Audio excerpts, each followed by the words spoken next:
Bismillahirrahmanirrahim. Alhamdulillahirabbil alamin. Allahumma shalli wa sallim wa barik ala Muhammad wa ala ali Muhammad. Allahumma anfa'na bima 'allamtana wa 'allimna ma yanfa'una wa zidna ilma wa barik lana fi ilmina warzuqna al-ikhlasa fil qawli wal 'amali kamila wa 'ilman nafi'an la yansa wa tawfiqan daima wa sihhatan wa yaqinan wa afiyah. Allahumma aftah lana kulla khair wa yassir lana kulla umur. Allahumma ansuril mujahidin warhamil mustada'afin wa dammir a'da'ad-din wa tmis ala amwalihim. Amin ya rabbal alamin.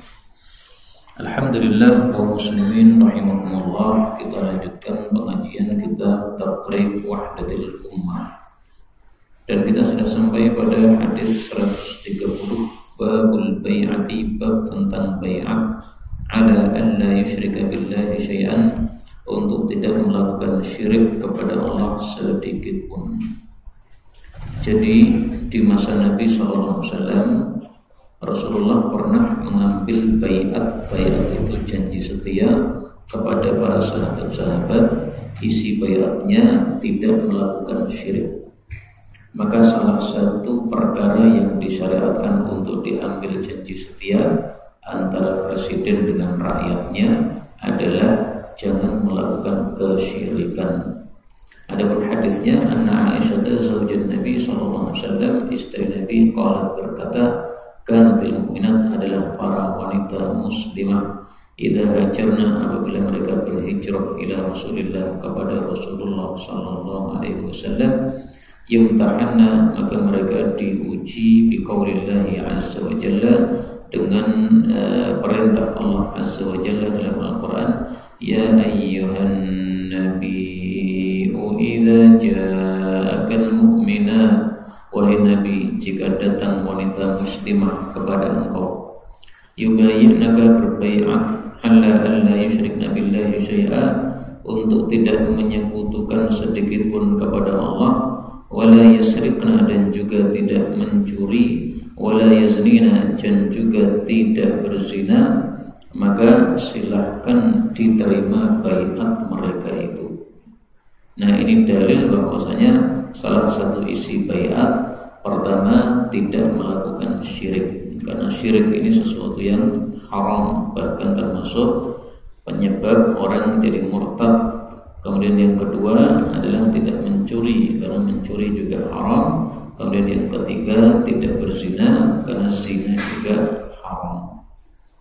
Maka kesimpulan umumnya sekaligus hadis ini menunjukkan boleh seorang pemimpin, kepala negara, presiden, imam mengambil bai'at terhadap rakyatnya untuk tidak melakukan dosa-dosa. Nah, dosa apa yang disebutkan dalam bai'at terserah imamnya. Kalau yang tersebar waktu itu syirik, tersebar waktu itu mencuri, tersebar waktu itu berzina.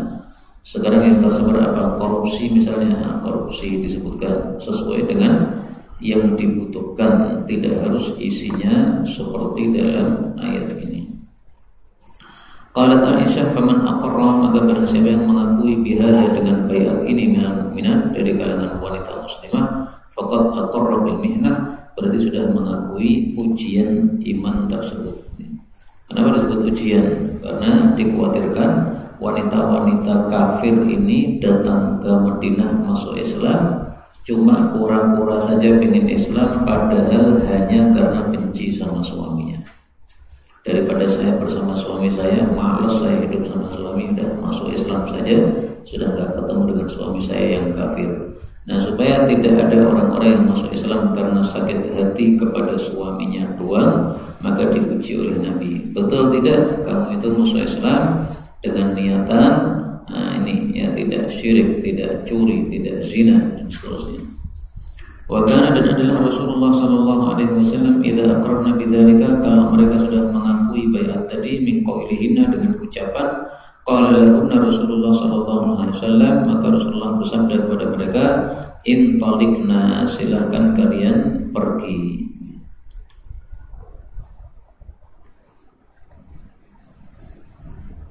Intalikna, silahkan kalian pergi, faqad, maka sungguh, bayatukunna, aku telah membaiat kalian. Maksudnya Rasulullah tidak mau berjabat tangan dengan mereka. Biasanya baiat itu disertai jabat tangan. Jadi antara presiden dengan rakyat pas baiatnya jabat tangan.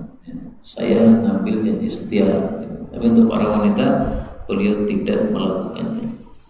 Makanya Aisyah mengatakan wala wallah, demi Allah, ma masat, tidaklah menyentuh yadi Rasulillah, tangannya Rasul sallallahu alaihi wasallam, yada mra'atin, tangannya seorang wanita, qattu, sama sekali.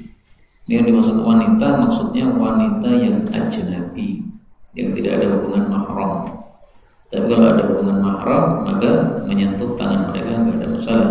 Salaman sama ibu, salaman sama adik, salaman sama mbak, salaman sama anak perempuan. Nah, kalau nekat menyentuh tangan perempuan yang ajnabi, bagaimana? Nanti di akhirat akan disiksa oleh Allah Subhanahu wa taala. Siksaannya apa? Rasulullah bersabda, la ayyut'ana, sungguh bahwasanya ditusuk-tusuk kepala seseorang dengan jarum besi lebih baik baginya daripada menyentuh wanita yang tidak halal disentuh, alias perempuan ajnabi. Hadis riwayat Tabarani. Maka pacaran itu ya haram, karena pacaran biasanya kemudian sentuh-sentuhan, kemudian berduaan di tempat yang sepi, haram semua itu. Adapun untuk Nabi, sebenarnya hukum khusus bagi Nabi itu boleh menyentuh para wanita. Jadi beliau kalau menyentuh para wanita tidak berdosa. Ini hukum khusus. Istilahnya itu adalah khasais, ya, kekhususan, keistimewaan bagi Rasul sallallahu alaihi wasallam. Tapi meskipun ini bagi Nabi boleh, beliau tidak mau melakukan. Kenapa tidak mau melakukan? Ya, satu, sikap wara. Yang kedua, mengajarkan kepada umatnya. Seandainya beliau menyentuh perempuan karena memang boleh, bagaimana nanti kiai-kiai akhir zaman di masa sekarang? Santriwatinya diciumi semuanya nanti. Nah, sekarang saja ada beberapa gelintir, ya, bisa dihitung jari, mungkin 1-2 ya, kiai yang salaman sama santriwatinya, nggak boleh. Kalau kiai yang paham tidak akan melakukan itu. Itu kiai-kiai yang nggak paham, ya, kebacut disebut kiai padahal tidak paham. Ghaira annahu, hanya saja Nabi itu yubayyuhunna bil kalam, hanya baiat dengan ucapan. Kalau Aisyah, berkata Aisyah, wallah, demi Allah, ma akhadha Rasulullah, tidaklah Rasulullah mengambil baiat ala nisa, kepada para wanita, qattu, sama sekali, illa bima amarullah, kecuali apa yang diperintahkan oleh Allah, yaitu yang disebutkan pada surat yang di awal tadi. Wa ma masad, dan tidaklah menyentuh kafu Rasulillah, telapak tangan Rasul sallallahu alaihi wasallam, kafam ra'atin, telapak tangannya seorang perempuan, qattu, sama sekali. Wa kana, dan adalah beliau yaqulu, berkata lahunna, kepada para wanita, idza akhadha alaihinna, jika sudah mengambil baiat kepada mereka, qad bayatukunna, saya sudah baiat kepada kalian, kalaman, dengan ucapan. Nah, ini kata-kata kalaman ini menjelaskan kalimat sebelumnya tadi. Sebelumnya tadi sudah disebutkan bayatukunna, saya sudah baiat sama kalian, maksudnya cukup dengan ucapan. Nah, maka kata-kata kalaman ini lebih jelas daripada hadis yang sebelumnya. Dan inilah fungsinya kita membaca hadis dari berbagai riwayat sehingga bisa satu sama lain saling menafsirkan. Wa fi lafdzinil Baihaqi, dalam lafalnya Imam Baihaqi, karena adalah Nabi sallallahu alaihi wasallam yang tahinu, menguji an-nisa, para wanita, bihadhil ayah, dengan ayat ini. Idza ja'akal mu'minatu yubayyi'naka 'ala an la yusyrikna billahi syai'a wala, dan tidak ini dan tidak itu, tidak berzina, tidak mencuri. Ini disebut wala, ini maksudnya diringkas. Kalau bahasa kita itu adalah DST dan seterusnya. Kalau bahasa orang Arab ini wala. Dan ini kita temukan dalam hadis Nabi SAW juga. Rasulullah bersabda, akhbiruni bi syajaratin, tolong kasih tahu saya satu pohon, syibhir rajulil muslim, yang pohon itu menyerupai orang muslim. Sifatnya yang pertama, la yutahat warquha, daunnya tidak gogrok. wala, tidak ini, tidak itu, diringkas oleh perawi hadis. Nabi menyebutkannya panjang, tapi perawi hadis kemudian meringkasnya. Tu'ti ukulaha, yang pohon ini memberikan buahnya kullahin, setiap tahun pasti panen. Iyan nakhlah, itu adalah pohon kurma. Hadis riwayat Bukhari. Contoh yang lain,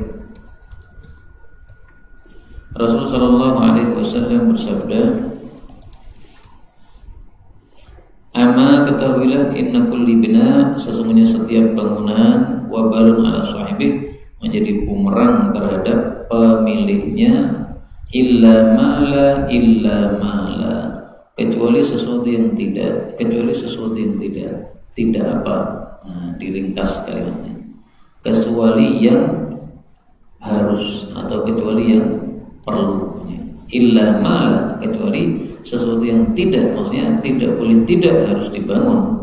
Kalau tidak membangun ya tidak bisa karena madarat. Misalnya rumah kita terkena hujan bocor, harus dibangun atapnya, diperbaiki. Nah, itu ada pahalanya. Tapi kalau untuk menghias-hias rumah, maka tidak ada pahalanya sama sekali. Itu maksud hadis ini. Qalat Aisyah berkata, wa ma masad, dan tidaklah menyentuh yadi Rasulullah sallallahu alaihi wasallam, tangan Nabi, imra'atan, seorang wanita, qattu, sama sekali, illa, kecuali imra'atan, seorang wanita, yang melikuha, yang Nabi menguasainya. Ini maksud menguasai ini adalah istri atau budak. Istri dikuasai oleh suaminya, budak dikuasai oleh majikannya. Nah, maka wanita yang boleh disentuh tangannya itu dua. Istri boleh disentuh tangannya, budak boleh disentuh tangannya. Budak perempuan boleh saya sentuh kalau saya sebagai majikannya. Kalau majikannya bukan saya, ya tidak boleh. Ini budaknya orang lain. Kalau dibalik tidak bisa ya. Budaknya laki-laki, majikannya perempuan. Nah, itu nggak boleh sentuh-sentuh, nyium-nyium majikannya, nggak boleh ya. Hubungan intim dengan majikannya nggak boleh. Tapi kalau laki-laki punya budak perempuan, nah itu boleh dia mengumpuli budaknya tersebut. Hadis dikeluarkan oleh jamaah kecuali Nasai, dan ini lafalnya Imam Muslim. Jamaah itu maksudnya Bukhari, Muslim, dan penulis kitab 4 Kutubul Arba'ah, kitab Sunan. Jim al-bai'ah, melakukan bai'at ala firaqil musyrik, untuk memisahi orang musyrik. Jadi salah satu isi bai'at di masa Nabi adalah kalau kamu masih punya kerabat yang musyrik, maka kamu pisah. Suamimu musyrik, pisah. Istrimu musyrik, pisah. Maka suami istri tidak boleh, satunya muslim, satunya musyrik, nggak boleh. Otomatis harus pisah. Baik itu yang musyrik suaminya maupun yang musyrik istrinya, sama saja ya. Rasulullah Allah Subhanahu wa taala mengatakan, wala tankihu al-musyrikat, jangan menikahi wanita-wanita musyrik, hatta yu'min, sampai mereka beriman. Sungguh budak yang beriman lebih baik daripada seorang wanita musyrik yang menakjubkan kalian, atau cantiknya itu menakjubkan kalian. Kalau sudah terlanjur nikah gimana? Allah mengatakan pada surat Al-Mumtahanah ayat 10, wala tumsiku bi'isamil kawafir, jangan memegangi akad nikah dengan wanita-wanita kafir. Jadi akad nikahnya harus dirusak, harus dicerai. Suami istri awalnya kafir semua, kemudian suaminya masuk Islam, istrinya diajak masuk Islam nggak mau. Nah, ini berlaku ayat ini. Wala tumsiku, jangan pegangi bi'isamil kawafir, akad nikah dengan orang-orang kafir. Istrimu dulu memang sudah akad nikah kamu, tapi kamu masuk Islam, dia tetap kafir. Nah, lepas saja, buang, cari istri yang lain yang muslimah. Makanya dulu Sayyidina Umar ketika hijrah ke Madinah, istrinya yang kafir dicerai. Akhirnya istrinya dinikahi oleh Muawiyah. Nah, Muawiyah waktu itu masih kafir, tapi kemudian masuk Islam pada saat Fathu Makkah atau menjelang Fathu Makkah.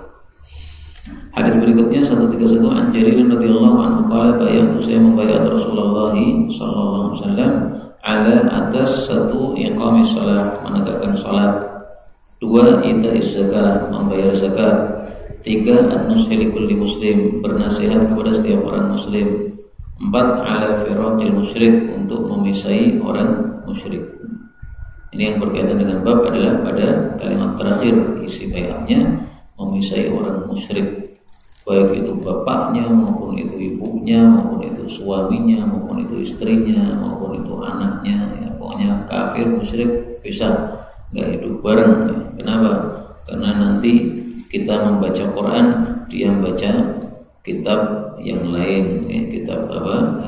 Kitab yang dipakai oleh orang-orang kafir. Ini jadi nggak nyambung antara yang kita baca dengan yang dia baca.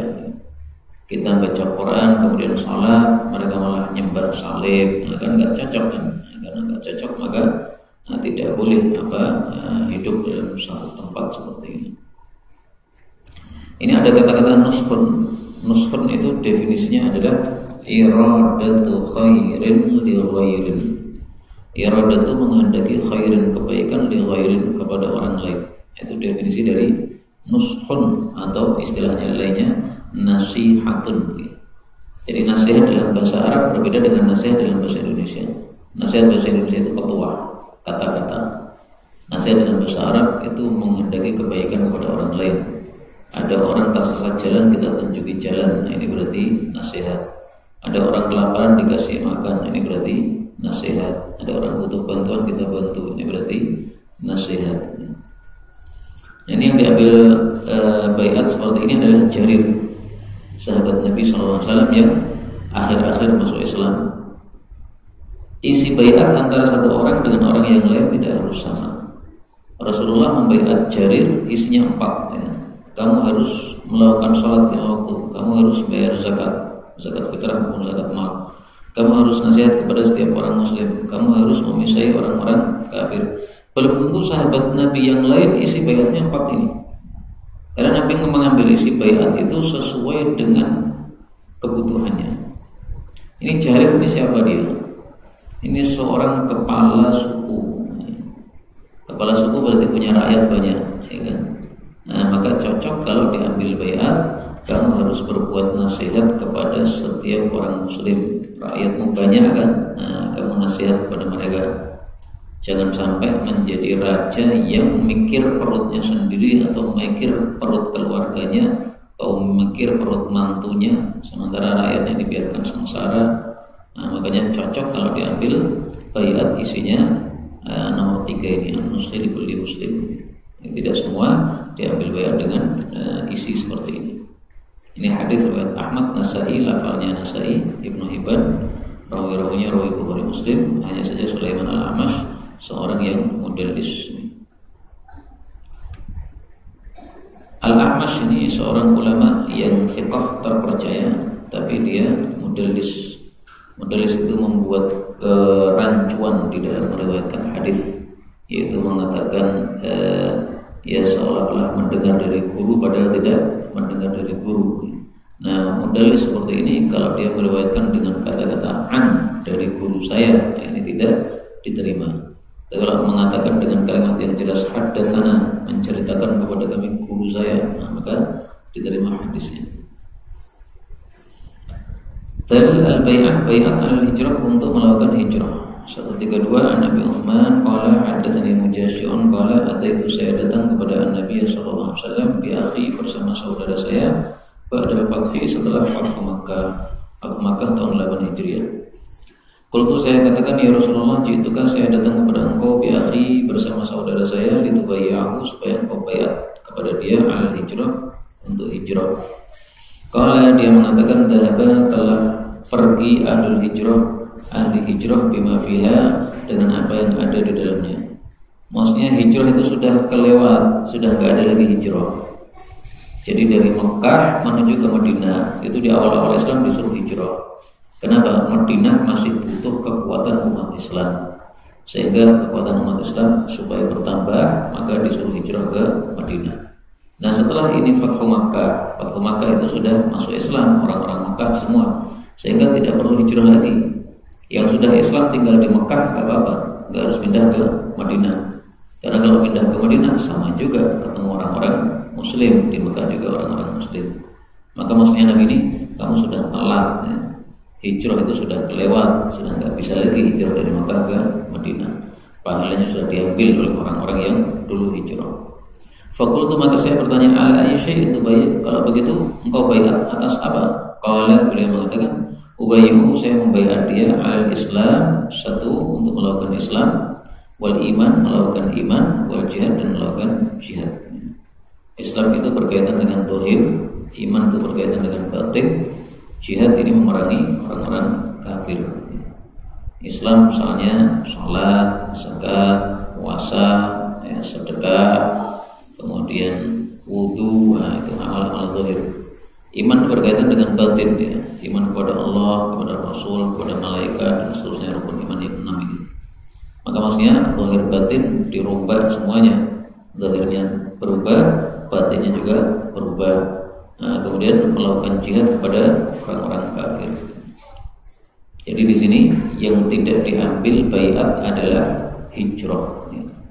Islam, iman, jihad. Kalau dulu tambah hijrah. Nah, karena hijrahnya sudah habis, Fathu Makkah, setelah Fathu Makkah, maka sudah tidak hijrah lagi. Adapun hijrah dari selain Makkah itu masih berlaku. La tanqatimul hijratu, tidaklah hijrah itu putus, madamal jihadu, selama masih ada jihad fisabilillah. Hadis riwayat Ahmad. Jadi maksudnya hijrah dari negara kafir masih berlaku sampai kiamat selama masih ada jihad. Kapan masih ada jihad? Sampai kiamat ada jihad, sampai menjelang kiamat. Terakhir jihad itu ketika bersama Nabi Isa alaihissalam memerangi Dajjal, itu terakhir jihad. Berarti selama Nabi Isa belum wafat atau selama belum sampai masa akhir zaman, maka masih ada hijrah. Hijrahnya dari mana? Dari negara kafir ke negara Islam. Nah, di Indonesia ini apakah perlu kita hijrah? Tidak, karena negara Indonesia bukan negara kafir. Loh, tapi kan diatur tanpa syariat Islam. Nah, definisi negara kafir itu bagaimana dulu? Definisi negara kafir menurut mayoritas atau menurut pendapat yang masyhur adalah negara yang dikuasai oleh orang-orang kafir sehingga umat Islam tidak bisa melakukan ibadah kepada Allah. Adapun negara Indonesia ini tidak dikuasai oleh orang-orang kafir. Yang berkuasa di Indonesia ya orang-orang Islam.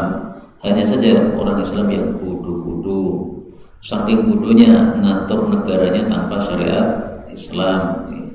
Tapi kan masih mayoritasnya umat Islam. Mayoritasnya umat Islam, berarti yang berkuasa adalah umat Islam, itu tidak disebut sebagai negara kafir.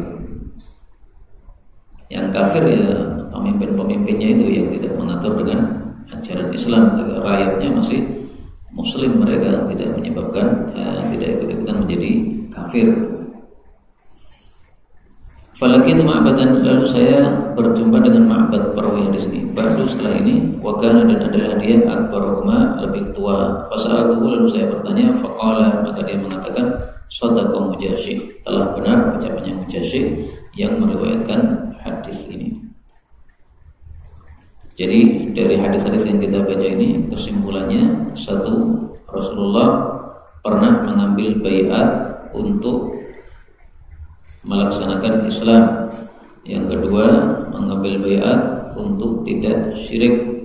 Yang ketiga, mengambil baiat untuk memisai orang-orang kafir.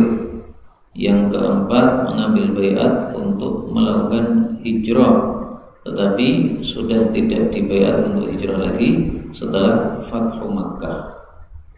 Nah, seandainya pada suatu saat nanti ada keharusan hijrah dari negara kafir ke negara Islam, maka boleh saja seorang pemimpin Islam, Amirul Mukminin, mengambil baiat untuk melakukan hijrah. Boleh, karena ini hukum tidak terhapus, hukum hijrah dari negara kafir, sehingga baiat untuk hijrah juga masih bisa dilakukan. Ini yang dapat kita pelajari, benar dari Allah. Kalau ada salahnya, astaghfirullahaladzim wa lakum, walhamdulillahirabbil alamin.